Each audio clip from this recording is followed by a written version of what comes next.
നമസ്കാരം. TN ന്യൂസിലേക്ക് സ്വാഗതം. ട്രെയിൻ അപകടങ്ങൾ തടയുന്നത് ലക്ഷ്യമിട്ട് റെയിൽവേ നടത്തുന്ന ബോധവൽക്കരണ ക്യാമ്പിന് തുടക്കമായി. തിരുവനന്തപുരം സെൻട്രൽ റെയിൽവേ സ്റ്റേഷന്റെ 1-ാം നമ്പർ പ്ലാറ്റ്ഫോമിൽ രാവിലെ 10:30 ക്യാമ്പയിന്റെ ഉദ്ഘാടന കർമ്മം നിർവഹിച്ചു. Railway police SP Nakul Rajendra Deshmukh, railway സംരക്ഷണ സേന divisional security officer Tanvi Prabul Gupta എന്നിവരുടെ നേതൃത്വത്തിലാണ് ക്യാമ്പയിൻ സംഘടിപ്പിക്കുന്നത്.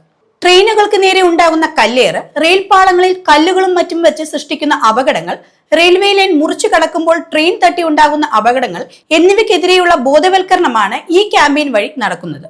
ഇതുമായി ബന്ധപ്പെട്ട കുറ്റകൃത്യങ്ങളിൽ പെടുന്നവർ അനുഭവിക്കേണ്ടി വരുന്ന പ്രത്യാഘാതങ്ങൾ ജനങ്ങളെ അറിയിക്കുകയും അവബോധം സൃഷ്ടിക്കുകയുമാണ് ഈ ക്യാമ്പയിന്റെ ലക്ഷ്യം. ഒക്ടോബർ 7 വരെ സംസ്ഥാനത്തെ എല്ലാ റെയിൽവേ സ്റ്റേഷനുകളിലും നടക്കുന്ന ബോധവൽക്കരണ പരിപാടികളിൽ ക്ലാസുകൾ, നാടക പ്രദർശനം, ഗാനം, പോസ്റ്റർ വിതരണം ചെയ്യൽ എന്നിവയും ഉണ്ടായിരിക്കും. റെയിൽവേ പാതകൾക്ക് സമീപമുള്ള സ്കൂളുകൾ, ട്രെയിൻ തട്ടി അപകടമുണ്ടാകാൻ സാധ്യതയുള്ള ഹോട്ട്സ്പോട്ട് മേഖലകൾ എന്നിവിടങ്ങളിൽ പ്രത്യേക ശ്രദ്ധ ചെലുത്തിയാവും പ്രചാരണ പരിപാടികൾ സംഘടിപ്പിക്കുന്നത്.